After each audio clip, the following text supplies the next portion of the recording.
Hello, hello, bonjour à tous, bienvenue dans cette nouvelle vidéo sur le décryptage des énergies de la pleine lune en Sagittaire du 29 mai prochain. Donc pleine lune dans l'axe Sagittaire-Gémeaux qui se déroulera à 8 degrés 10 minutes de l'axe Sagittaire-Gémeaux. Temps universel, donc temps GMT, 14h19 et donc 16h19 heure de Paris. Alors, au programme de cette vidéo, on va voir un petit peu les énergies globales et générales de cette pleine lune en Sagittaire, sachant qu'on va pouvoir dire que quel que soit l'endroit du monde où elle aura lieu, on aura un focus sur les relations familiales et leur devenir, l'établissement, l'état des lieux, la révélation de certaines choses, la toxicité, la prise de conscience de certaines autres choses. Donc en fait, on va passer au crible un petit peu, notamment, le rôle de la colonne vertébrale de la famille, la colonne vertébrale pouvant être aussi le père, donc le lien avec le père et cetera. On va voir aussi donc toujours, via, les ascendants fuseaux horaires, donc voir un petit peu comment, on fonctionne au niveau des ascendants. Donc on verra, le fuseau horaire +2, le -10, -4, le 11, la Tunisie, Nouméa, La Réunion, Martinique et Hawaï et Jérusalem. Donc exprès parce qu'il y a des choses quand même importantes et voir en quoi, on est, impacté quand on est dans ce fuseau horaire. La numérologie, aujourd'hui, la numérologie du 29 mai prochain sera le 9. 2 plus 9 plus 5 plus 2 plus 1 plus 8, ça fait 27 et 27 évidemment ça fait 9. Donc on le verra pour, le tarot de Marseille, donc pour l'ermite et tête pour, le tarot des lettres hébraïques. Enfin, dernière partie, que j'espère courte cette fois-ci, le collectif via les énergies. On va parler, ça fait plusieurs fois que j'ai un message étrange, donc je le traite, ne sachant pas si j'ai raison ou tort, je ne sais pas. Hem, on me demande de vous donner des signes, qui sont valides pour moi, pour reconnaître le basculement, énergétique des choses. Donc je vais m'en tenir à des choses, que je connais moi et que j'ai pu observer, à savoir, essentiellement, des choses, astrologiques, des changements de signes, des planètes rétrogrades. Surtout que là, on a des petites choses qui arrivent et qui sont peut-être intéressantes à être notifiées. Voilà, donc ça, c'est le programme. On démarre tout de suite par, ce qu'est, traditionnellement une pleine lune en Sagittaire. Alors, au niveau, je dirais, puisqu'on en a une par an, hein, une pleine lune en Sagittaire, c'est toujours une pleine lune qui va donc couvrir avec les caractéristiques de son maître, c'est-à-dire de Jupiter. C'est donc là, on va voir qu'elle est à 8 degrés, donc elle, en fait, elle va être, assez fortement ressentie par les signes mutables, donc Gémeaux, Sagittaire, Poissons, Vierge. Donc ceux qui sont en fin de deuxième décan, enfin de premier décan et début deuxième décan de ces signes-là, ou qui ont un amas ou un planétaire ou une direction un petit peu importante comme l'ascendant, peuvent être un petit peu, impactés. Alors c'est traditionnellement, je dirais, on met l'accent dans une pleine lune en Sagittaire sur un petit peu le dynamisme de la période. Le dynamisme, la volonté de faire les choses correctement, d'aller de l'avant, sur une espèce aussi d'optimisme qu'on pourrait retrouver. Le Jupiter, normalement, hein, parce qu'on va voir que Jupiter, le maître de la lunaison, est actuellement rétrograde en Scorpion, ce qui peut, je dirais, avoir un frein sur l'optimisme qu'on peut ressentir. Mais globalement, une pleine lune dans ce signe-là va nous poser une question assez intéressante, c'est-à-dire le rapport qu'on a, à son idéal propre et à l'idéal qui nous entoure, mais dans le sens où le Sagittaire a un rapport assez proche avec la franchise, puisque souvent ils ont les jeunes Sagittaires où l'aspect du Sagittaire doit travailler sur cette franchise, soit qu'elle soit trop importante et un petit peu agressive, soit qu'elle soit absente parce qu'il y a d'autres problèmes derrière. Hem, Ça, il y a une histoire de franchise et d'idéal dans cette pleine lune. Il y a un espèce de truc, une fenêtre qui s'ouvre, un pop-up qui s'ouvre et qui dit: «Mais c'est quoi votre idéal? Est-ce que c'est vrai? Est-ce que c'est pas vrai? Est-ce que vous avez travaillé dessus? Est-ce que vous n'avez pas travaillé dessus? Et sur quoi il repose?» Et en fait, c'est en s'opposant comme ça, la lune s'opposant au soleil en Gémeaux, elle nous dit: «Mais toi, ton idéal à toi, ta liberté, parce que c'est aussi la liberté et l'ouverture sur l'étranger. Ton besoin d'ouverture à toi, par rapport aux autres, il est où?» C'est un vaste débat, hein. Mais en fait, ça sera très fort posé là, parce qu'en fait, on va avoir aussi pas mal de demandes de discernement. Donc, cette pleine lune, elle nous demande aussi le discernement, elle nous demande le discernement avec l'optimisme. Mais globalement, il y a une interrogation sur notre part de vérité quand on fait les choses, dans l'action, dans notre façon de nous établir dans la société. Où est-ce qu'on est par rapport à soi-même? Où est-ce qu'on est par rapport à notre âme? Où est-ce qu'on est par rapport à la vérité qui est enclenchée? C'est ça qui est, aussi un petit peu intéressant de regarder avec ce genre de pleine lune. Donc la superficialité, globalement, la profondeur qu'on va nous demander de revoir aussi, parce que profondeur pour être dans le pessimisme, c'est pas ce qu'on nous demande. Là, il y a une volonté manifeste de nous dire: «Mais en fait, vous pouvez faire les choses aussi, joyeusement, vous pouvez faire aussi les choses avec un certain allant, un certain dynamisme. Tout n'est pas obligé d'être à la contrainte et à la au flagellement, ou à la flagellation, je ne sais pas comment on dit. Voilà, donc effectivement, il y a un rapport à la vérité, d'autant que Jupiter, est actuellement, on le sait, et on reviendra dessus parce que c'est important, encore rétrograde en Scorpion. Et que donc ce potentiel d'avoir envie de vérité, et notamment Jupiter étant aussi l'État, l'autorité, etc., ça peut être les avocats, les médecins, les machins, etc., l'État, le rapport à l'idéal, le rapport au dynamisme, le rapport à la liberté vis-à-vis de l'État est clairement posé. Qu'est-ce qu'on va nous sortir qui peut encore restreindre nos libertés? Qu'est-ce qu'on peut encore nous donner comme pseudo-cadeau? On a vu, la dernière fois le concept du cadeau empoisonné par Nessus, on va le revoir. C'est pas fini. Il y a une volonté aussi de pouvoir exprimer la liberté. Où est la possibilité d'exprimer la liberté même au sein des autres? Est-ce que, la manipulation des masses, la manipulation, je dirais, du groupe global ou l'intérêt du groupe global va pas, complètement oublier l'idéal, va pas oublier complètement une démarche de liberté? Il y a très fort posé ces questionnements-là dans cette pleine lune, en fait. Il y a quelque chose qui est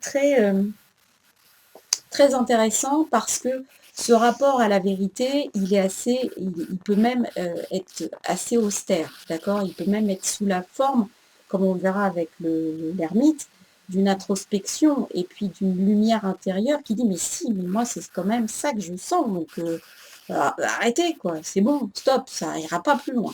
Donc on va voir comment tout ça, ça se construit.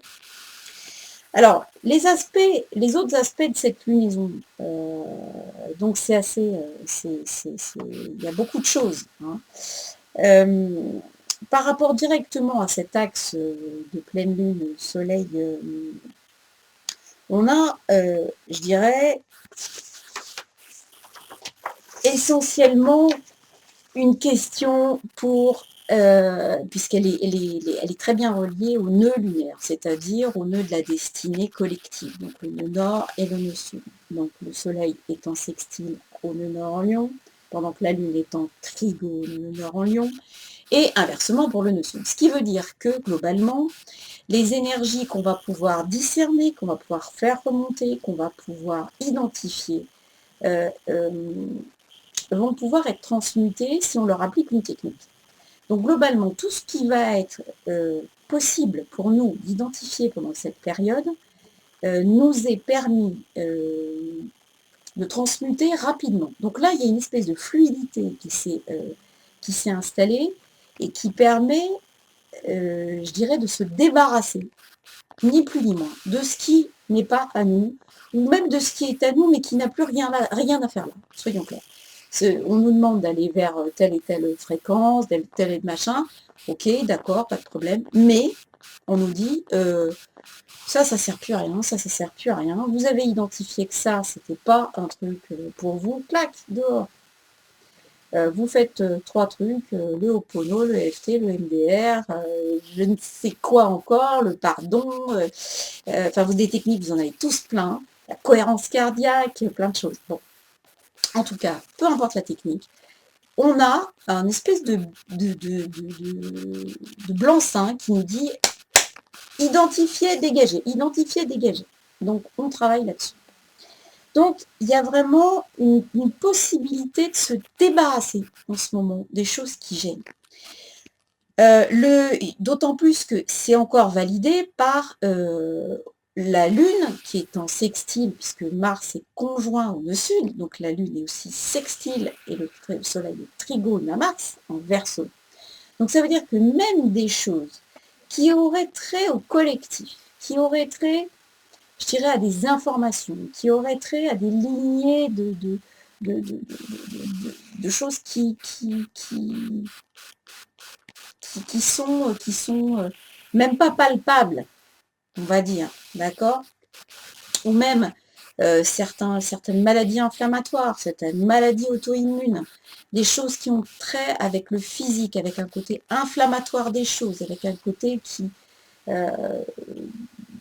parfois est vindicatif au niveau, parce que Soleil Mars, quand c'est Gémeaux Verseau, ça peut faire feu d'artifice quand même. Et donc là, on nous dit, même ça, ok, ça, si vous le prenez dans le bon sens et que vous décidez de vous débarrasser du bidule, ça pèse. C'est fini. Vous vous en débarrassez. Donc c'est super, il y a quand même des bonnes choses, autant en individuel qu'en collectif. Alors, collectif, j'y crois moins, parce que ça voudrait dire que... mais pourquoi pas? On peut très bien avoir un sursaut de trucs qui d'un seul coup marchent.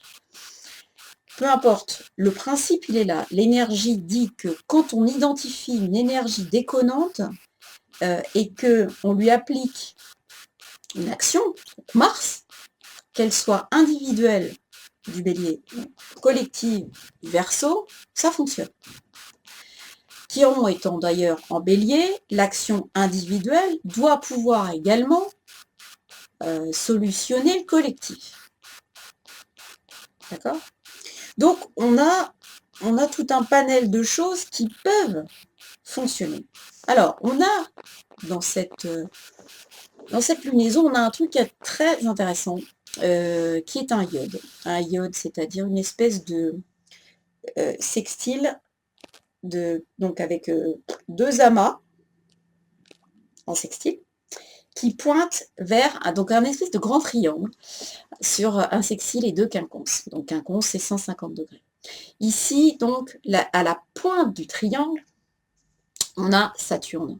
Saturne est rétrograde, en Capricorne, comme on le sait, mais il fait un iode avec le nœud nord et avec le Soleil, qui est en Gémeaux, je vous le rappelle. Donc, on est sur quelque chose, donc on dit que la pointe s'appelle l'apex, et on dit que ce Saturne rétrograde, dans ce iode, Donc c'est une figure astrologique qui donne, je dirais, une possibilité à cette planète qui est située sur la pointe du triangle, de subir des énergies donc de la base, qui vont la faire évoluer plus vite. D'accord? Donc ce Saturne rétrograde en Capricorne, doit travailler de façon plus souple et il va subir les pressions de 1, le nœud nord de la destinée, 2, le soleil en Gémeaux, donc quelque chose de collectif et de relationnel.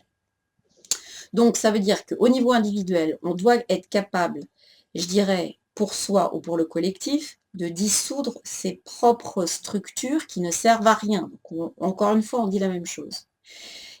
Simplement par des techniques, donc le soleil, qui vont être l'ouverture du cœur, qui vont être des choses liées à la parole, qui vont être du relationnel, des rencontres, du raisonnement. Le Gémeaux, ça parle, ça résonne, ça bouge, c'est touche à tout, c'est curieux, c'est drôle aussi. Donc on a cette possibilité de faire bouger nos structures intérieures et internes vieillissantes via ce soleil et ce nœud nord. Bon, donc Saturne rétrograde, lui, qu'est-ce qu'il fait? Que ce soit en interne ou en externe. Lui, il est rétrograde en Capricorne, donc il est en train de nous dire, euh, de nous bloquer, de nous mettre des limitations, de nous mettre des murs, de dire, voilà, je vous arrête là, parce que globalement, il y a un truc à regarder. Il y a un truc à regarder parce que il faut travailler dessus en profondeur parce qu'en vrai, vous ne le sentez pas, mais ça vous gêne. Donc, je vous demande de regarder ce qui se passe à cet endroit-là. D'accord? Donc, Saturne, qu'est-ce qu'il dit en faisant ça, en s'arrêtant, en se mettant en rétrograde en Capricorne? Il dit, bah moi je suis exigeant. Tu avais décidé de passer subrepticement devant le truc, bah non, tu passeras pas. Parce que ce truc, toi, tu le mets sous le tapis, moi je te dis que c'est trop important, faut le traiter. Donc je te laisserai pas partir, je te laisserai pas t'évanouir, je te laisserai pas. Voilà. Toi, tu as l'impression que c'est pas important, je te dis, je veux que ce soit traité. Donc c'est de l'exigence et de la rigueur que Saturne nous demande. Euh, et pour ça, il nous donne le temps de la réflexion. Il nous dit pas, je vais te casser je vais te casser ta petite figure, mais je t'arrête parce qu'il faut que tu prennes le temps de la réflexion. Il faut que tu comprennes que les choses que je suis en train de t'indiquer sont des choses importantes. Qu'est-ce que tu souhaites pour toi au niveau de tes structures internes?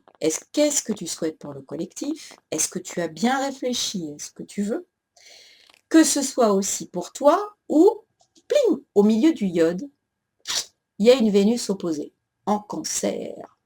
Est-ce que tu as bien réfléchi à la façon dont tu traites ta famille? Est-ce que c'est vraiment ça que tu souhaites comme famille? Est-ce que c'est vraiment ces relations-là que tu souhaites construire en famille? Voilà. Et ça, Saturne, il donne le temps de la réflexion. Donc il arrête les choses, il les bloque, il les limite. Parce que quoi? Ben parce que les décisions qui doivent être prises sont lourdes de conséquences. D'accord? D'autant que Saturne, qui est subrepticement rétrograde à cet endroit-là, en fait, il n'est pas rétrograde de façon anodine, il est rétrograde à l'endroit où Pluton lui-même avait stationné pendant un moment. C'était, je crois, entre 2007-6 et 2013, un truc comme ça.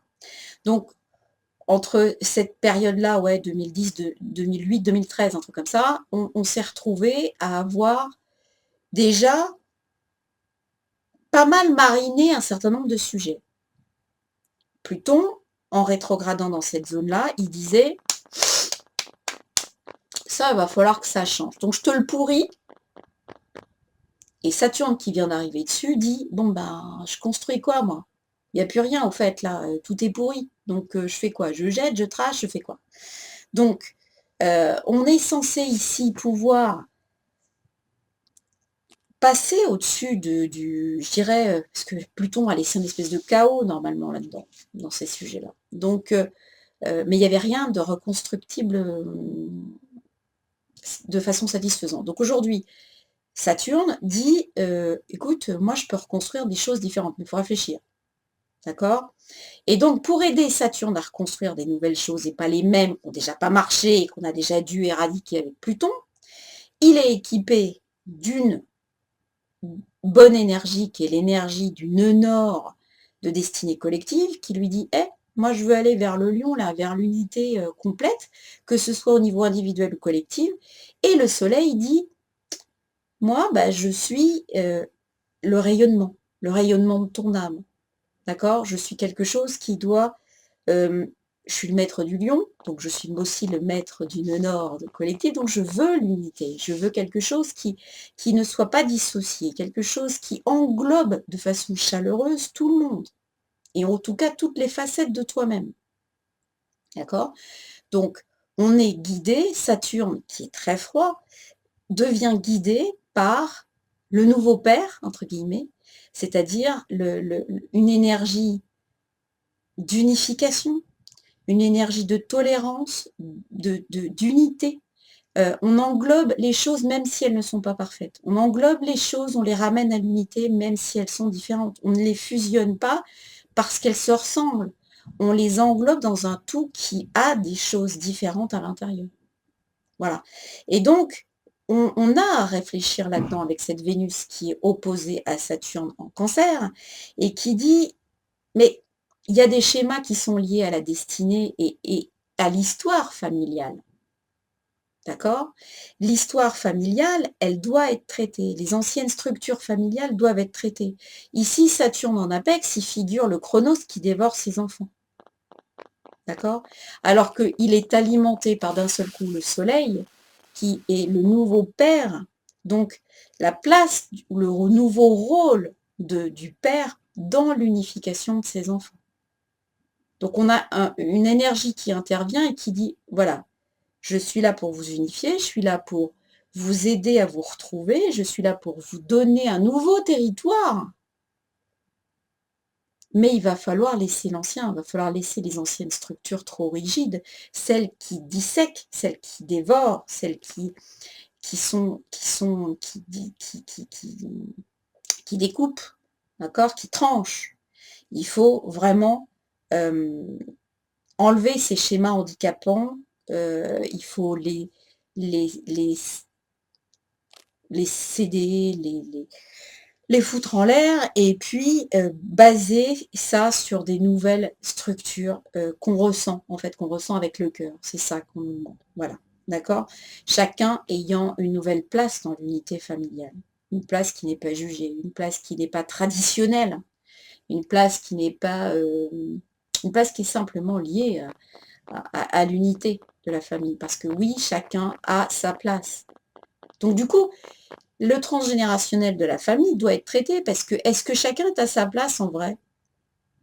Entre les avortements, entre les fausses couches, entre les trucs transgénérationnels des prénoms qu'on a donnés, le prénom du grand-oncle, du grand-père, du machin, du truc, et qui est à la place de qui là, exactement? Donc en fait, il y a peut-être dans certaines familles des schémas transgénérationnels qui vont se présenter et qui vont devoir être identifiés. Une fois qu'ils sont identifiés, il ne faut surtout pas les laisser sous le tapis. Faut faites ce que vous voulez, mais demandez à ce que ce soit coupé et jeté loin de vous. C'est ce truc, ça ne doit pas rester chez vous. Donc attention. Cette Vénus, qui est en cancer, Vénus en cancer, c'est quand même l'affection familiale. C'est l'affection qu'on peut donner à sa famille. C'est l'affection qu'on éprouve pour son clan, pour ses racines, pour son passé. Donc il y a une bienveillance aussi qui s'installe dans ces, ces- ces possibles nouvelles relations. Alors, tant qu'elle est opposée à Saturne, elle ressent du rejet. Vénus opposée à Saturne, c'est le rejet. C'est quelqu'un qui est rejeté. On ne l'accepte pas dans son affection, on lui oppose un mur, quelque chose de froid, c'est une fin de non-recevoir. Donc des gens qui ont Vénus-Saturne carré, opposé, machin, il y en a plein. Hein. C'est des gens qui, à un moment de leur vie, ont eu des choses au niveau du rejet très fort. Et ça, c'est des choses qui, aujourd'hui, vont peut-être ressurgir pour être déconstruites, pour être identifiées et pour être lavées. Donc c'est super important parce que profitez-en pour laver ce truc qui n'a pas lieu d'être, quoi, parce que c'est... Le rejet, c'est n'importe quoi. Enfin, c'est sans doute la règle du jeu de la matrice, mais bon, voilà. Vénus est opposée également dans ses énergies générales à Pluton, Lune noire, qui sont toujours en conjonction en Capricorne. Donc, on a aussi des possibles schémas de bizarrerie, de magie, de toxicité, d'emprise au niveau de la famille, parents-enfants, enfants-parents, on ne sait pas trop. Et ça, c'est pareil, ça peut ressortir et ça ressort uniquement dans l'objectif d'être dégagé. Je suis claire? Il n'y a pas de travail, de machin, de truc. Ça ressort pour être identifié. Ce qui est identifié doit être dégagé. Pas de travail particulier, hein, à part le travail de dire, vous pouvez faire les petits bonhommes allumettes, vous pouvez faire de Jacques Martel, vous pouvez faire, je vous dis, du Ho'opono, moi j'adore le l'EFT perso, donc il y en a qui savent, voilà, mais c'est tellement efficace et c'est tellement rapide et tellement, incroyable que je dis: faut pas laisser ça, aussi souffrir pour rien, ça sert à rien, quoi. Donc en fait, là, soyons clairs, le Jupiter rétrograde, il nous fait ressortir de la merde, d'accord? Dans le but que ce soit identifié dans nos relations familiales cette fois-ci pour être dégagé. Voilà.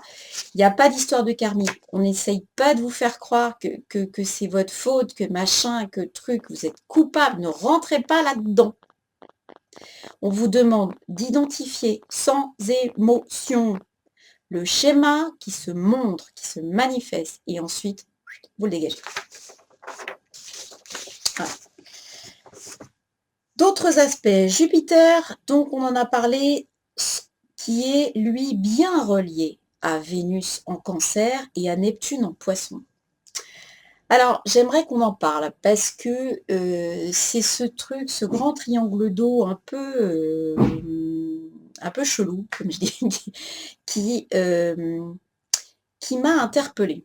Alors, pourquoi? Bah, parce que ça véhicule une espèce de truc avec l'eau qui me remonte et je ne comprends pas. Donc, du coup, j'ai identifié que c'était ce triangle-là qui charge l'eau actuellement. Jupiter en Scorpion, heu, donc on est sur un triangle, donc Jupiter, Vénus, Neptune, qui est en train d'accroître les vibrations. C'est comme s'il y avait quelque chose de vibratoire qui chargeait l'eau, pour lui donner une dimension autre que ce qu'elle a en ce moment. Donc c'est comme s'il y avait une espèce mais c'est alors j'hésite à dire que c'est positif parce que oui, c'est sous la forme de trigone, donc c'est fluide et on ne le sent pas, nous. Mais au redémarrage de Jupiter, c'est-à-dire le 11 juillet, donc un peu avant ou un peu après, heu, la potentielle charge, heu, vibratoire, me paraît être déterminante. Et c'est comme s'il y avait alors ce triangle d'eau, il véhicule des émotions, donc c'est lui qui va aussi permettre de fluidifier les émotions, de dégager les schémas émotionnels liés à la famille,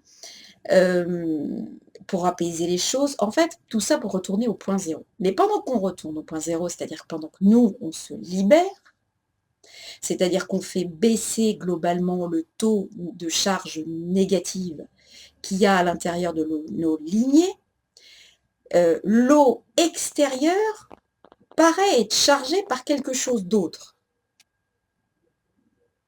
Et c'est comme si l'eau échappait à notre contrôle, en fait. Donc il y a quelque chose de très, très, il y a un truc qui me chiffonne là-dedans. Il y a un truc qui me chiffonne. Hem, Ce triangle d'eau, pour moi, il est le démarrage de quelque chose qui est lié à l'eau et c'est comme si l'eau devenait l'élément purificateur et l'élément ascensionnel. Alors, sous quelle forme ça va se matérialiser? J'en sais rien. Ce que je pense qui peut arriver, c'est justement une espèce de déflagration émotionnelle à un moment donné, qui donne lieu à une matérialisation climatique. Pour moi, ça peut être un truc comme ça. Donc du coup, on se retrouve avec un aspect purificateur et ascensionnel de l'eau, donc un truc complètement, hallucinant, de flotte qui arrive, sur des zones bien particulières, ou qui déborde, ou qui se creuse, ou qui disparaît. Heu, la position de Vénus aussi me fait, opposer Saturne dans ce contexte-là et opposé en Capricorne, me fait dire que cette présence de l'eau au niveau de la Terre, hem,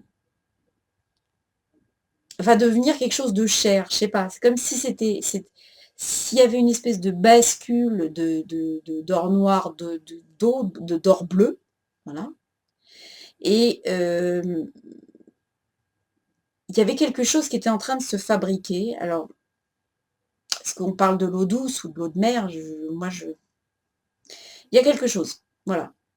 Sachez-le, ça fait plusieurs fois que moi je reçois un message à propos de l'eau, je comprends pas. C'est un truc, en tout cas je sais, je le vois, il y a un triangle d'eau qui paraît démarrer la charge de quelque chose. Après, quelle va en être la matérialisation, on va très vite le voir. Voilà, ça c'était, mon questionnement à moi, si ça se trouve ça va vraiment fluidifier que les relations et l'émotionnel, hein. C'est peut-être ça. Moi je ressens autre chose, mais je peux me tromper, c'est peut-être que certains d'entre vous ça va leur parler et d'autres pas, hein, donc vous prenez encore une fois que ce qui vous parle, je n'ai pas la vérité divine. Alors en bref, globalement, qu'est-ce qu'on peut dire sur le positionnement de ces énergies globales au niveau individuel? Eh bien, au niveau individuel, on peut dire qu'on est amené chacun à travailler sur nos fondamentaux personnels, sur notre rapport à la liberté, on l'a vu, sur notre rapport à la vérité, sur notre rapport à nos autorisations aussi, je pense. Il y en a, qu'est-ce qu'on s'autorise à faire, qu'est-ce qu'on ne s'autorise pas à faire. Et puis, le rapport avec parents-enfants, enfants-parents, quel est le type de relation? Est-ce que c'est les relations OK, frères et sœurs aussi, ça marche aussi. Hem, est-ce que c'est tip top la relation? Est-ce que c'est pas tip top? Est-ce que ça doit être complètement trashé et refondé? Voilà, il y a il y a un positionnement individuel qui va nous dire: «Voilà, faites les comptes de ce qu'il y a au niveau familial parce que, c'est important d'être bien en ligne avec ça». Au niveau collectif, en fait, ici, c'est l'idée des pays et des liens historiques que les pays entretiennent entre eux. D'accord? Donc ce grand triangle d'eau, il va, amener des relations, à fluidifier des relations avec certains pays, donc du pétrole, puisqu'on a Neptune. Il y a le Cancer avec, l'Afrique du Nord. Le Moyen-Orient, et il y a le Scorpion aussi avec tout ce qui est Israël. Donc on peut se dire qu'il y a des enjeux peut-être d'eau, et des enjeux émotionnels en tout cas entre ces pays, et si les choses restent plutôt, fluides, quelque chose se charge. D'accord? Donc attendons. Au niveau climatique, cette pleine lune, elle est carrée à Nessus, hein. On avait vu que Nessus, c'était le centaure, qui avait, avec Hercule et Déjanire, on l'a vu dans pas mal de quelques autres vidéos. Et donc c'est lui qui est encore lié à l'eau. C'est lui qui faisait le pont sur le fleuve lors du débordement, et cette pleine lune en étant carrée à Nessus, en fait, donc le cadeau empoisonné, elle laisse entendre que finalement, il y a un problème potentiel lié à l'eau. C'est elle qui commence à indiquer que, il y a un truc qui semble correct, mais qui ne l'est pas en fait. Et puis, donc, est-ce que ça peut pas, au niveau de l'eau, impacter les récoltes, puisque Jupiter est carré, Cérès en Lion. Cérès, je vous rappelle, c'est la déesse des récoltes. Il y a quand même des choses, c'est comme si on nous faisait croire quelque chose et que la vérité qui se déroule, elle est complètement autre. C'est très, très étrange. Donc, en tout cas, il y a une prédominance pendant cette lunaison de l'eau. Sous quelle forme, je ne peux pas vous dire, mais il y a un problème d'eau. Voilà. Alors, maintenant, les ascendants par fuseau horaire. C'est-à-dire que ça, pour l'instant, c'était les énergies générales qui sont valables pour tout le monde. Everybody in the world. D'accord? Bon. Donc, la suite, c'est que au niveau de Paris, par exemple, donc, fuseau horaire, plus 2. D'accord? Donc, ça veut dire... Où est-ce que j'ai foutu mon truc? Voilà, vous avez ce genre de truc. Et donc, Paris, donc en fonction de notre heure par rapport au soleil, évidemment, donc on est à +1 ou +2, hein, donc c'est pour ça que je prends des groupes de fuseaux horaires, d'autant plus que les ascendants le déterminent également. On va pouvoir être ascendant, donc 16h19, le 29 mai, ascendant Balance, comme exactement par exemple la Tunisie, l'Algérie, le Maroc, l'Espagne, l'Italie, l'Allemagne, la Suède, la Norvège, le Nigeria, le Niger, l'Angola, enfin bon voilà, tous ceux qui sont à peu près dans le même alignement. Donc globalement, qu'est-ce qui se passe pour nous? Eh bien, nous avons, l'énergie se cible un petit peu plus en fonction de notre ascendant. L'ascendant, il sera globalement Balance, d'accord? Pour ces fuseaux horaires. Et donc Balance, ça indique quelque chose qui est, on vient de le voir, très relationnel, mais en plus du relationnel, il va y avoir une recherche d'harmonie. On va chercher à pouvoir absolument retrouver l'harmonie. Le maître de la Balance, c'est Vénus, comme on l'a vu, elle est opposée à Saturne, mais elle est située à la cuspide de la maison 10, c'est-à-dire les intérêts prédominants de la lunaison. Et donc, on voit bien que c'est cette histoire de rejet, c'est cette histoire de constellation familiale, de schémas familiaux qu'il va falloir traiter parce qu'il faut qu'ils se traitent dans la bienveillance. Chacun des membres de la famille, du clan, du passé, etc., doit être considéré, doit être reconnu, doit accepter aussi de traiter ses propres schémas pour intégrer le nouveau groupe. Il y a du taf. La lunaison, donc elle a lieu dans l'axe 3-9, donc on a bien une expression de la spiritualité, une expression, donc le 3, c'est aussi les frères et sœurs, c'est l'entourage proche, c'est une expression des émotions par rapport à l'entourage proche, par rapport aux frères et sœurs, etc. Et une évocation de la spiritualité, le soleil étant en 9, donc on monte bien d'un cran quand on fait tout ce travail. Ça, c'est intéressant. Donc pour Tunis, Catherine, c'est pareil pour toi. Il n'y a pas de problème.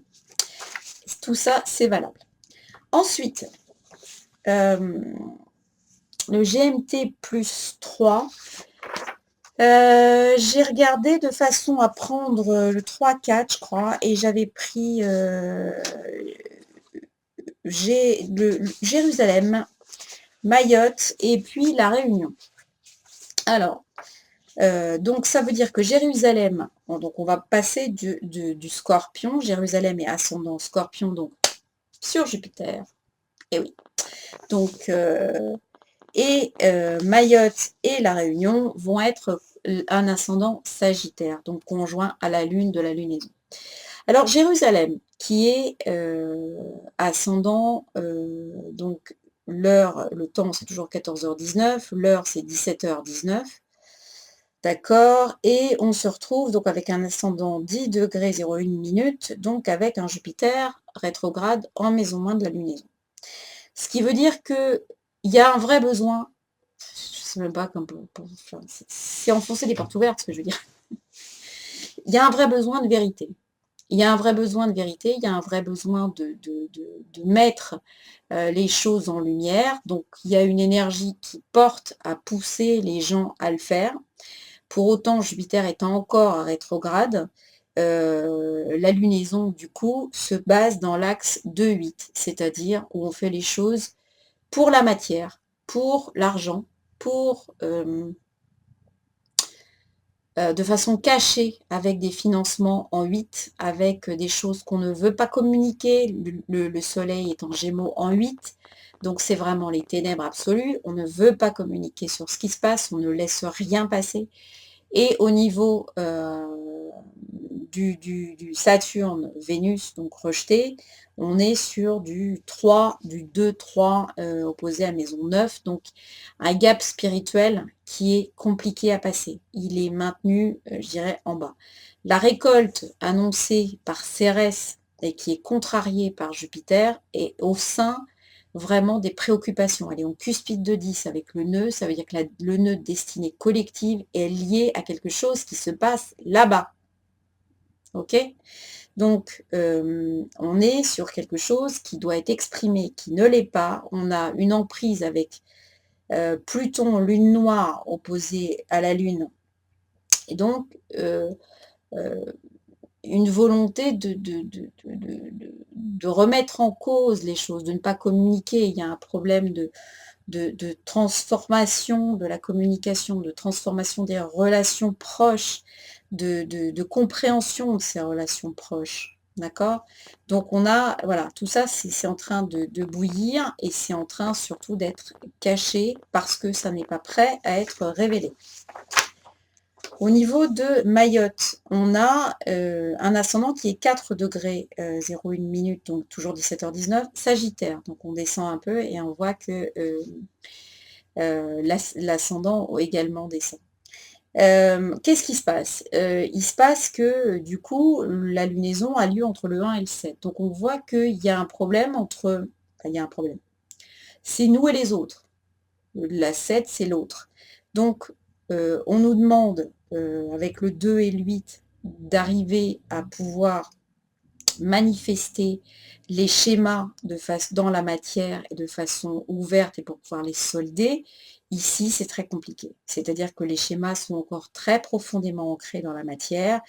Le potentiel de guérison est très lent. Etc., etc. C'est vraiment Jupiter est en 12, donc on ne veut pas révéler les choses. La vérité, c'est pas possible de la dire, etc., etc. Donc voilà, donc on a quelque chose de compliqué. Sur le plan, je dirais, après, plus environnemental, Uranus en Taureau arrive en cuspide de 6, donc on a la possibilité ici d'avoir des tremblements de terre, d'avoir des choses qui vont causer, qui vont essayer de bouger les gens pour qu'il y ait ce potentiel de vérité qui sorte. Donc on a, l'humain est mis en balance pour être secoué en fait, pour que la vérité puisse sortir. Et comme visiblement il n'y a pas de possibilité par l'état, puisque le Jupiter est rétrograde 12, eh ben, on essaie de secouer l'ensemble de l'humain. Donc voilà, ça peut donner des choses un petit peu compliquées. La Réunion, toujours dans le plus 4 cette fois, donc 18h19. Ça nous donne un ascendant qui est 17 degrés 36 minutes Sagittaire. Donc la Lune, au lieu d'être cuspide, elle est devant l'ascendant. Elle devient en maison 12, comme Jupiter. Et donc là, on se retrouve toujours avec une lunaison entre la maison 12 et la maison 6, donc un problème important lié à l'expression des schémas. Mais pour autant, un travail possible, mais en sous-main, entre guillemets, dans le noir, sans divulgation particulière, mais un travail quand même. Travail dans l'ombre, travail dans la matière, travail pour modifier la matière, pour ce qui est ancré, etc. Et donc, l'exigence, on peut l'avoir de Saturne. D'accord? Un flou au niveau familial, espèce de voilà. Et une possible alors au niveau climatique, des choses qui sont liées à ce fameux triangle d'eau possible. D'accord? Donc là, attention, attention, on a des choses possibles qui sont liées à l'eau, à la Réunion. Je ne sais trop vous dire. Alors, après, je passe directement au +11, parce que je ne peux pas tous les faire. Et donc là, c'est Nouméa, évidemment. Alors, Nouméa au +11, qui c'est qu'il y a encore? Oh bah, c'est le côté, de l'Australie, c'est le côté, voilà quoi. D'accord? Puis, l'est complètement, de la Russie. Voilà, donc, par contre là on est, le 30 mai et on est à 1h19. Donc on a fait le tour. Du coup, l'ascendant, il est beaucoup plus loin. Il est en Poisson, il est fin Poisson, 28°, donc carrément conjoint à Chiron. Donc là, on est encore sur quelque chose au niveau du triangle de l'eau qui peut être posé, d'accord? Heu, mais on a la possibilité d'avoir des guérisons de quelque chose. On est sur, une possibilité, je dirais, de guérison de quelque chose de collectif. Mars nœud sud est en en 11, en Verseau. Donc du coup, il y a vraiment quelque chose qui est lié au collectif ancien, donc d'anciennes façons de se structurer, qui peut, vraiment être modifié, qui peut vraiment être discerné, qui peut vraiment être compris. Pour pouvoir être, commencer à être décortiqué puisque Saturne arrive en cuspide de 10. Donc on a la possibilité d'agir sur cette énergie, de la comprendre et cetera. Malgré tout, il y a quand même ce triangle d'eau, il va aller chercher aussi les racines, la relation familiale, mais dans ce qu'elle a de plus profond et de plus traditionnel, pour retrouver l'essence de la tradition, d'accord? Et c'est ça qui peut être intéressant de récupérer, parce que c'est cette essence-là qu'on vous demande d'aller chercher. Donc c'est super intéressant, je trouve. Alors, la Martinique, Martinique et Guadeloupe, donc là, je bascule de l'autre côté puisque je fais, au lieu qu'il soit 16h19, il devient 10h19. Donc, on en enlève. Heu et donc, là, cette fois-ci, l'ascendant remonte et on a 12,49 Lion. Heu, ce qui nous donne vraiment un travail vers l'unité, ce qui nous donne des possibilités de se rapprocher de cette unité.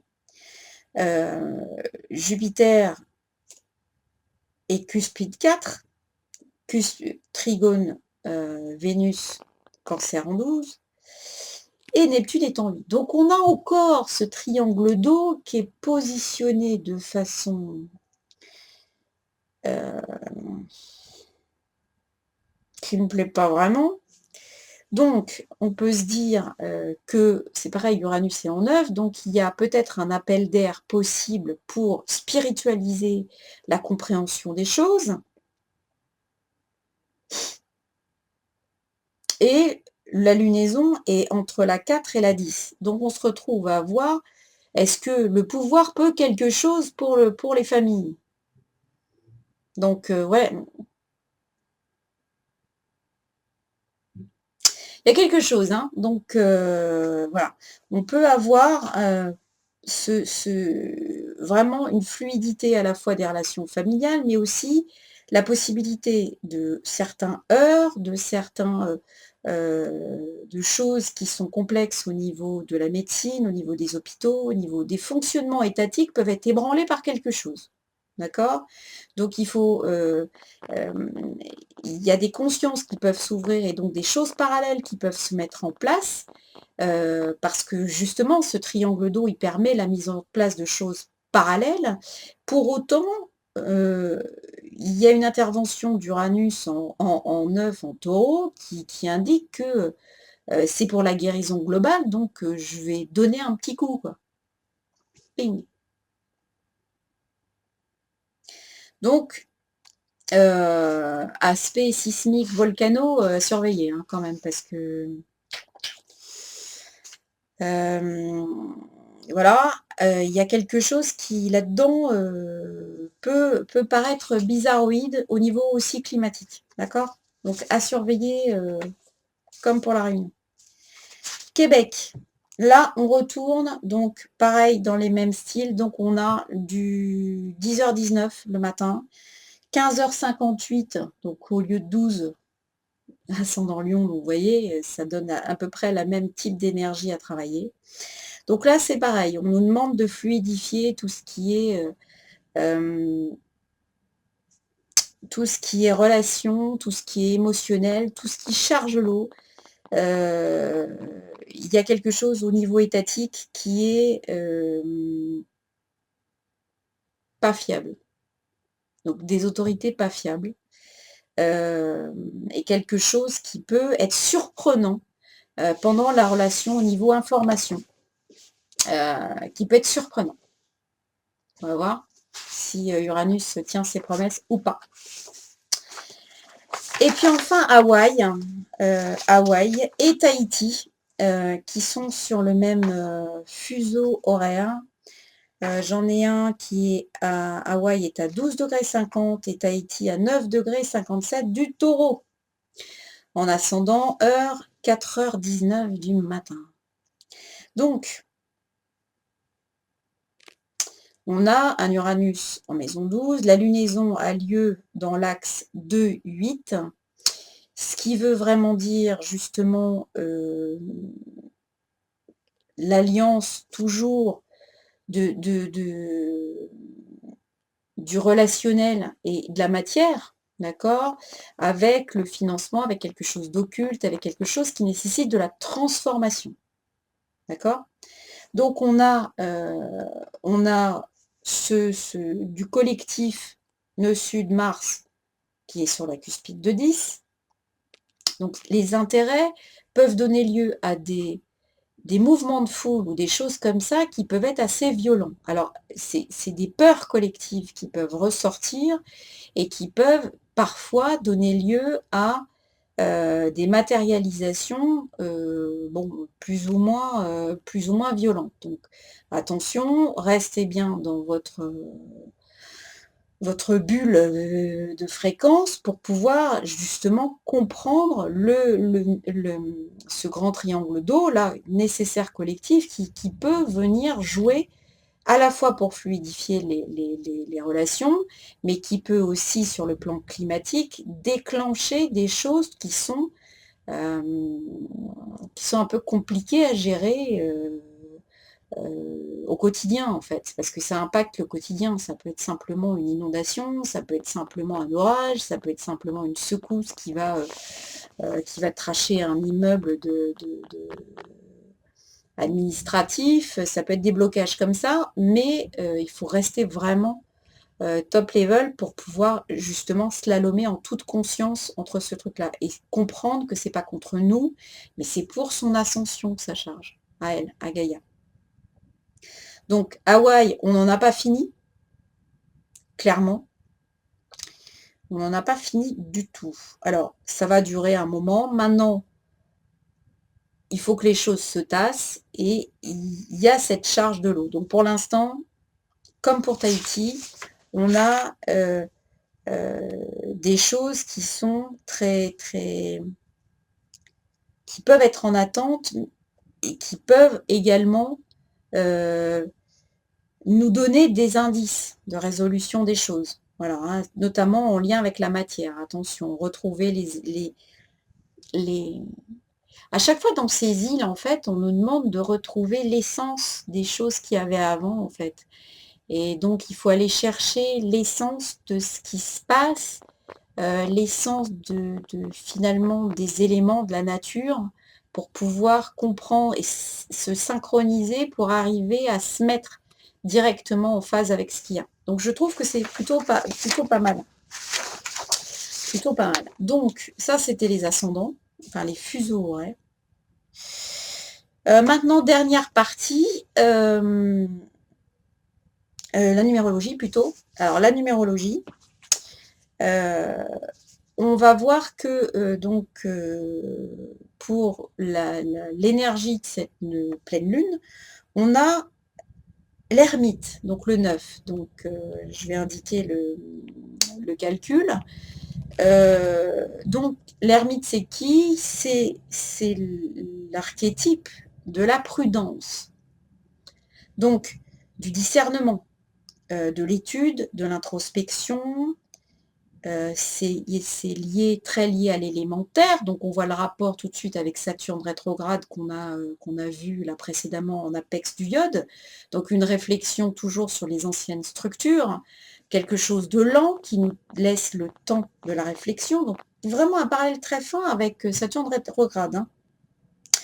Le temps de la réflexion, prudence, sagesse, le l'ermite, c'est aussi le thérapeute, c'est le médecin, c'est la lame du soin, de la guérison.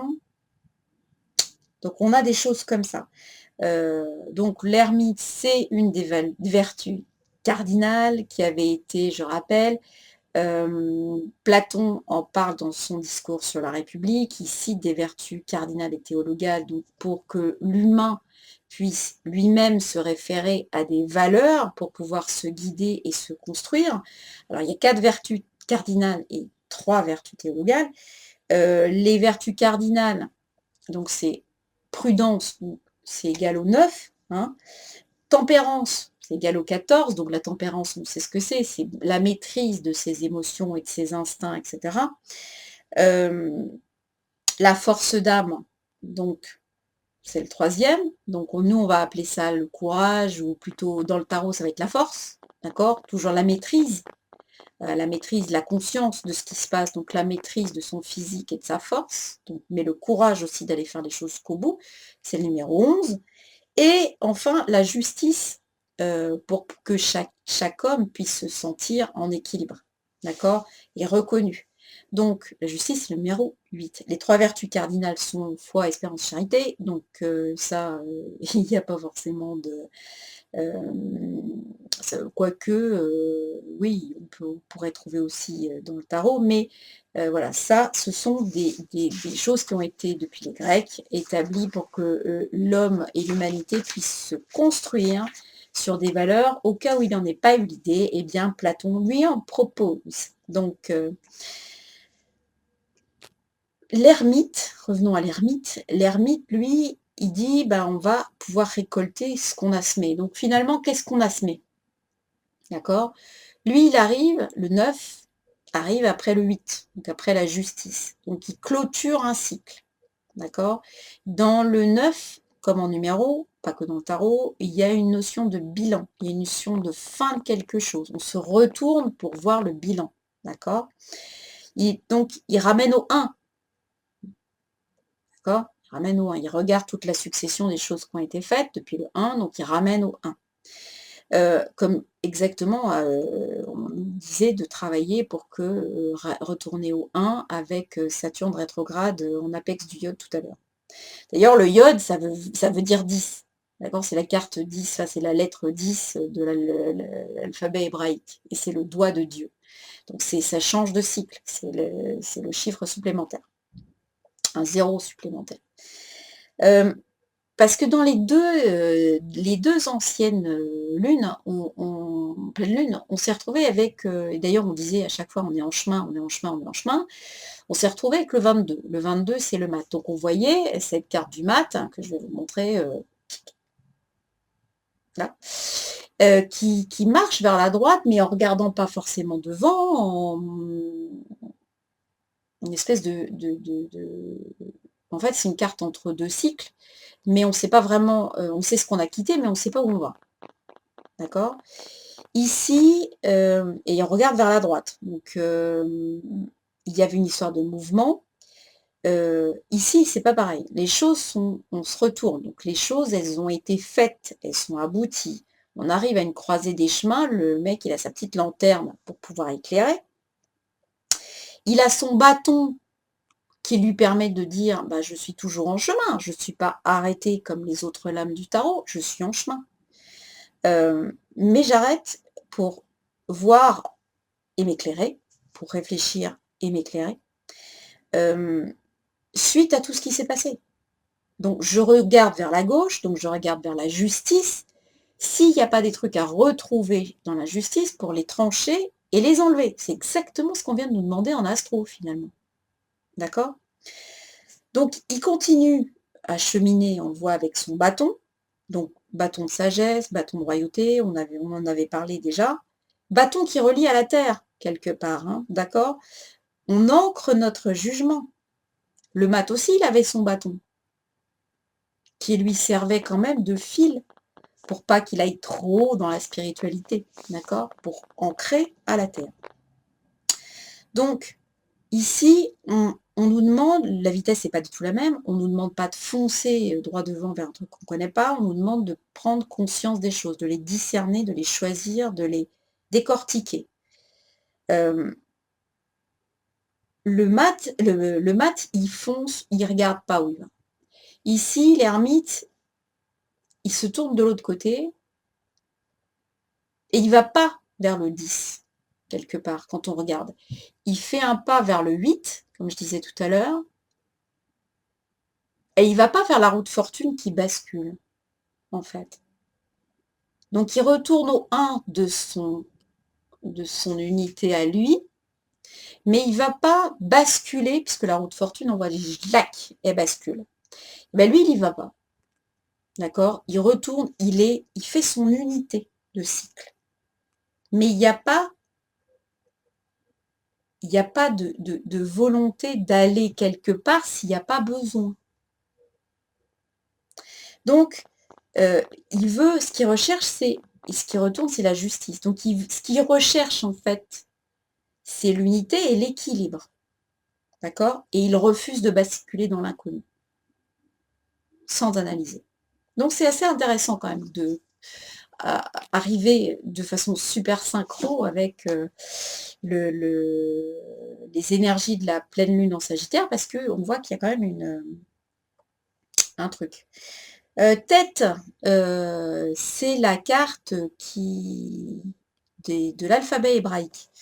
Donc tête, c'est aussi une lame d'intériorité, d'introspection, de spiritualité, de fin, de bilan. On voit, d'ailleurs, elle montre aussi la guérison.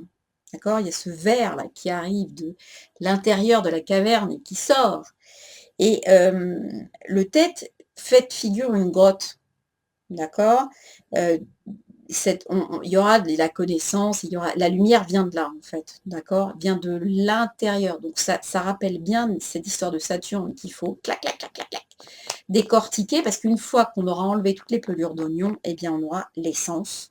Et c'est cette essence-là qui amène la guérison, parce qu'elle est vraie et que la lumière est là. Donc on a un petit parallèle de ce verre avec la lumière, la lanterne de l'ermite en fait. Et le lien à la terre, ici, c'est pas le capricorne de l'ermite et de son bâton, c'est réellement la caverne. D'accord? On est vraiment, donc, le symbolisme du corps aussi. La lumière est à l'intérieur du corps. C'est ça que ça semble dire. Que nous sommes à l'intérieur, que nos cellules sont de la lumière. Mais qu'il faut aller les chercher. Il faut regarder et savoir discerner la lumière à l'intérieur. Donc, la symbolique de tête, c'est le changement de peau, c'est la mutation. Donc, je parlais d'oignon, bon, serpent, oignon. Alors, dans l'histoire, je crois que tête, c'était le symbolisme du serpent, parce qu'en fait, il y avait une histoire de mue de serpent, et on prenait la mue du serpent pour mettre sur un bouclier. Donc, c'est pour ça qu'au démarrage, on a dessiné, comme vous voyez, un bouclier, en fait. Donc, ça correspondait simplement à la volonté de montrer l'évolution, le changement de peau, et les modifications qu'on pouvait avoir dans la vie. Alors, tête, ça représente en fait quelque chose d'intéressant, parce qu'en fait, au démarrage, on va voir avec les Zohar, mais on nous présente une espèce de graine de vérité, une graine de lumière, mais qui n'est pas activée, parce que si on nous donnait la lumière trop tôt, avant qu'on ait fait notre travail, finalement on serait complètement cramé. Ce qui n'est pas faux, hein. Et donc, en fait, on se rend compte que tête en interne intègre ce que les juifs appellent la révélation. Et en fait, révélation, c'est l'Apocalypse. D'accord? Donc il y a bien une histoire de fin de cycle et de lumière liée à la fin de cycle. D'accord? Donc en fait, dans l'histoire du, vous savez que j'adore les Zohar, dans l'histoire du Zohar et de Tête, le Saint béni donc lui demande de se présenter. Et puis donc on sait qu'elles sont présentées par la fin, et donc quand arrive Tête, elle se réclame du mot Tov, qui est en fait le bien qui a présidé à chaque jour de la création. D'accord? C'est le bien dans l'arbre de la connaissance. D'accord? C'est le côté positif. Donc voilà. Et il le renvoie en lui disant, mais tu peux pas être là. Tu peux pas être là parce que tu ne salueras pas toi en entier la création du monde, de ce monde. En fait, le bien que tu montres actuellement, il est enfermé, il est caché dans la graine. En fait, ce qu'on voit à l'extérieur, c'est un tout petit reflet. Le véritable Tov, il est à l'intérieur. D'accord? Donc, tu ne peux pas saluer la création du monde tel que tu es, parce que tu es réservé pour le monde d'après. Et texto, c'est ce qui est marqué, hein. Tu es réservé pour le monde d'après. Tu n'as rien de commun avec le monde que je veux créer maintenant. Le bien que tu représentes est enfermé et caché en toi. Grande est l'abondance de ta bonté que tu as cachée pour ceux qui te craignent. C'est précisément à cause du bien que tu caches en toi que les portes du temple seront enfoncées dans la terre, ainsi qu'il est écrit dans les Lamentations de Jérémie. Donc en fait, le Tov, il sera vraiment Tov que quand il aura intégré le yin et le yang, en fait. Pour l'instant, il se présente qu'avec son yang, mais son positif, mais en fait, il faut absolument qu'il intègre la notion de ténèbres qu'il porte en lui. D'accord? Qu'il traite, qu'il aille vers l'unité avec cette notion de ténèbres, entre guillemets, de négatif qu'il porte en lui. Et c'est quand il sera complètement, quand il aura ressorti complètement cette lumière-là, que qu'il aura été cherché complètement au fond, qui va devenir le grand Tov, et qui n'aura effectivement plus rien à voir avec le petit Tov, qui s'est présenté devant le Saint béni. Et donc, globalement, on est passé d'un élément de lumière à la lumière divine. Et donc, il y a eu un cheminement complet avec un cycle complet. Donc voilà, c'est intéressant de voir un petit peu quelles sont les relations énergétiques qu'on a avec tous nos astres, etc. Donc voilà, ça, c'était la numérologie. C'est fini pour ceux qui veulent. C'est déjà pas mal, hein, 1h08, c'est voilà. Donc maintenant, je fais la dernière partie. Et la dernière partie, c'est un message bizarroïde qui suivait ce fameux triangle d'eau. Et qui est comment reconnaître les signes d'un basculement énergétique. Alors, évidemment, je ne vais pas parler de fin du monde, je ne parlerai pas de la planète X parce que je ne la connais pas. Alors, il y a plein de gens qui sont très très très au fait des alignements de la planète X. C'est fort probable qu'on ait quelque chose qui, on l'a vu avec un certain nombre de tremblements de terre voilà, il y a probablement quelque chose, il y a probablement des choses qu'on ne nous raconte pas, bien évidemment. Heu, voilà, moi je suis pas spécialiste, je suis pas là-dedans. Ce que je peux vous dire, c'est au niveau astral, on a Uranus dont on a parlé dans la dernière vidéo qui est passé en Taureau. Donc ce passage en Taureau, il change l'énergie qui est liée à la Terre. Aujourd'hui, on risque d'avoir énormément, et de plus en plus, de choses qui sont liées à la sismographie, à la volcanologie, à tout ce qui est, dérive climatique. Pourquoi? Bah, parce qu'Uranus est une planète d'explosion. Uranus n'est pas une planète, c'est pas l'uranium contenu dans les centrales. Uranus est une planète qui dépasse nos limites. C'est la planète de la pleine conscience, mais c'est une planète qui va bien au-delà de notre compréhension. Donc et vibratoirement, c'est la planète de l'électricité, des nouvelles technologies, de la fission de l'atome, de la il y a plein de choses, hein, au niveau d'Uranus. Donc il y a forcément ce lien qu'elle a maintenant avec la Terre et qui a été ouvert, va donner lieu à une montée en charge. Alors, cette montée en charge aujourd'hui, elle est maintenue parce que Jupiter est actuellement encore rétrograde en Scorpion. Comme je vous l'ai dit, cette pleine lune indique que on va vers clairement un grand triangle d'eau, donc une charge vibratoire via l'élément eau. Et Jupiter, lui, il va se remettre direct à partir du 11 juillet. Ce qui veut donc dire que autour de début juillet, mais on a, vous allez voir qu'à partir de fin juin, on a déjà des choses qui peuvent se passer puisque on a Neptune qui passe, donc toujours un des indicateurs du triangle d'eau, qui passe rétrograde à partir du 19 juin, d'accord? Jusqu'au 26 novembre 2018. Donc ce qui veut dire que partir autour de fin juin, début juillet, on a une zone très claire où cette charge d'eau est lâchée.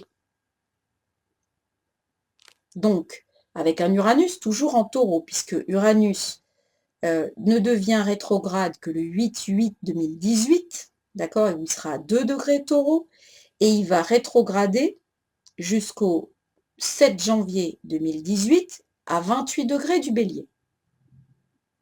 D'accord? Et il repassera encore 3-4 mois plus tard en taureau. Donc, ce qui veut dire que on a au niveau climatique, sismographique, les plaques, les machins, les modifications terrestres sont activées. Pour l'instant, elles sont en charge, d'accord? Donc, pour moi, encore une fois, je pense qu'on n'a pas de déclencheur potentiel, mais attention, à partir de mi-juin, en allant jusqu'au mi-juillet, on a une fenêtre ouverte où il y a des choses clairement climatiques qui peuvent être déclenchées. Quand je vous dis des choses climatiques déclenchées, c'est-à-dire que on peut avoir avant des petits épisodes de trucs ponctuels qui vont pas laisser, qui vont pas se voir, qui vont pas machin, etc., mais qui vont déjà paraître surprenants. Donc ça, c'est un signe, d'accord? Et ensuite, on va avoir clairement peut-être entre mi-juin et mi-juillet un sérieux bang. Parce que ça veut dire que ça sera, si c'est ce qu'on me dit, si le message est bien compris de ma part, ça veut dire que ce chargement de l'eau va faire, va se lâcher. Alors, ça va se lâcher et puis ça va comme la marée, hein. En fait, on est au milieu d'un truc de cycle, c'est-à-dire au niveau climatique, on va aller sur des choses qui vont, on verra avec les éclipses au fur et à mesure, qui vont se renforcer et donner d'autres dates fin 2018, puisqu'on arrive au moment après où Jupiter arrive en Sagittaire, donc en novembre 2018. Et là, en novembre 2018, on a clairement une expansion économique. D'accord? Cette expansion économique, elle va durer quelques mois, mais elle va durer quelques mois qui vont à un moment donné se stopper net avec je dirais, en avril 2018-19, Jupiter qui repasse rétrograde, d'accord? Et qui restera rétrograde jusqu'au 12 août 2019, d'accord? Donc, il y a une histoire après de diffusion et de divulgation de quelque chose au niveau économique. Il y a quelque chose là qui, voilà, donc qui ne veut pas sortir, qui ne veut pas s'exprimer. Donc je pense qu'à partir de novembre de cette année, on a une expansion jusqu'en avril. Donc les taux, à mon avis, c'est ça que ça veut dire, hein, c'est un truc bancaire. Jupiter en Sagittaire, c'est essentiellement de l'économie. Donc pour moi, ça veut dire que Jupiter est une planète qui dope l'exagération, le blablabla, et que Saturne sera par rétrograde, etc. Donc, on va aller gonfler les taux d'intérêt. Pour moi, c'est ça, les prix du baril ou les machins comme ça. On va avoir un pchit comme ça. Et de l'autre côté, à partir de avril, se passe quelque chose. Donc, pour que ça soit vu en avril, il faut que ça se... Autour de quoi, avril Du 10 avril. Donc, ça veut dire que début avril, fin mars, début avril, il se passe quelque chose. Il y a un truc. Il se passe quelque chose. Et il se passe quelque chose qui fait que il faut parler de quelque chose très vite, mais que les gens ne parlent pas, que les États ne parlent pas, que les États ne communiquent pas, qu'il n'y a pas de divulgation, qu'on n'explique pas les choses. Et donc, du coup, après, on va vraiment voir que on aura vraiment des difficultés économiques et que ces difficultés économiques, pour moi, vont aller vers une remise à zéro d'un certain nombre de domaines de la société. Parce que, mais ça, on arrive à fin 2019 et début 2020, on est sur l'édification de nouveaux modes de fonctionnement. D'accord? Donc, pour moi, à regarder de façon immédiate, c'est-à-dire que ce qui peut pour moi enclencher des problèmes au niveau économique, ça ne sera pas l'économie toute seule. Il va se passer quelque chose au niveau climatique, au niveau charge ascensionnelle de Gaïa, qui va déclencher un problème. Probablement qu'il peut se passer quelque chose au niveau climatique qui va, quand je vous dis climatique, ça peut être, j'englobe tout là-dedans, hein, c'est un truc qui concerne Gaïa, c'est un événement qui concerne Gaïa. Un volcan, un tsunami, un machin, un truc. Sauf que ce qui est attaqué à ce moment-là, c'est un ensemble humain qui est tellement grand que les banques et les assurances, ping, d'accord? Banque et assurance à plat, et au fur et à mesure, on essaye de relancer l'économie, on essaye de pallier, puis au final, bah, à force d'essayer de pallier avec les anciens trucs, on n'y arrive pas, quoi. Puis voilà. Et donc après, il peut y avoir plusieurs, simultanément, il n'y a pas un gros truc, il va y avoir plusieurs trucs, clac, pas forcément simultanés, mais en tout cas enchaînés, qui vont faire que, oui, il faut pour moi être capable d'être autonome 2-3 jours en flotte. Voilà, il peut se passer à un moment donné, quand on comprend qu'il n'y a plus d'essence, souvent il est déjà trop tard. D'accord? Et il y a aussi la peur collective qu'il va falloir endiguer aussi en restant bien centré, puisque chez nous, c'est un vrai bordel. Dès qu'on nous dit que on annonce aux 20 heures qu'il n'y a plus d'essence quelque part, il y avait de l'essence en fait, mais en fait tout le monde est sorti avec sa bagnole et il n'y a plus d'essence. Donc, puisque tout le monde est allé chercher de l'essence. Donc, et ça marche parce que moi j'avais eu le message 2 jours avant, la dernière fois, qu'il fallait que je fasse mon plein, j'avais fait le plein et je me suis à peine aperçue qu'il n'y avait pas eu d'essence. Donc en fait, on est sur ce genre de truc, très clairement. Il faut arriver à être centré, à recevoir les signes, à pouvoir écouter et lire au travers des informations qu'on nous propose. Dieu BFM, ça filtre les informations. Je vous assure que ce n'est pas les vraies informations. Le 20h, c'est pareil. Qu'est-ce qu'on nous dit pour cacher les choses derrière? Alors évidemment, après, il n'y a pas tout le temps des complots de l'humanité derrière. Simplement, il y a peut-être des vrais problèmes économiques qu'on essaye de pas nous raconter. Je vous parle pas des aliens, là, je vous parle simplement d'un problème économique ou d'une guerre ou d'un machin qui serait en train de se construire et finalement on l'apprendra, nous, pauvres individus, petites gens, trop tard, d'accord? Pour pouvoir finalement avoir le palliatif nécessaire. Donc voilà. Donc, on reste clean, on travaille ce qu'on nous demande de travailler, c'est-à-dire que là, cette fois-ci, pendant 15 jours, c'est transgénérationnel à fond, bien centré, bilan de ce qu'on a fait, positionné par rapport à nos valeurs propres, de notre liberté, de ce qu'on s'autorise, de ce qu'on autorise aux autres, et cetera. Mettre des limites quand il y a besoin de mettre des limites, d'accord? Ça, c'est super important.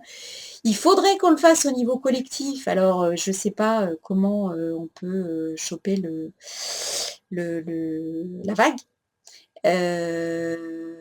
Mais voilà, il y a un truc probablement au niveau collectif aussi, des choses avec, Jupiter en Scorpion. Plus on va aller vers le 11 juillet, plus les scandales d'État qui sont liés à l'absence de vérité vont être tentés de sortir. Je dis pas que ça va marcher, mais je dis qu'ils vont être tentés de sortir parce que ce qu'on cherche, ce que l'énergie cherche à nous faire dire, c'est la vérité. Et derrière, bah, il y a un voilà, il y a un positionnement de tout le monde, hein, chacun choisit son camp, hein. C'est, il faut savoir regarder et discerner, d'où l'ermite. Voilà, ben je vous embrasse bien fort. Merci à tous, de vos commentaires. N'hésitez pas à m'indiquer aussi vos signes à vous pour vous, c'est quoi? Est-ce qu'il y a des choses que vous vous êtes aperçus pour le déclenchement, d'une bascule? Est-ce que vous savez des choses? Est-ce que vous pouvez, nous livrer toutes vos informations? Vous êtes les bienvenus. Donc, ben, moi, je vous embrasse bien fort, puis je vous dis à bientôt pour une prochaine vidéo. Ciao, ciao, portez-vous bien.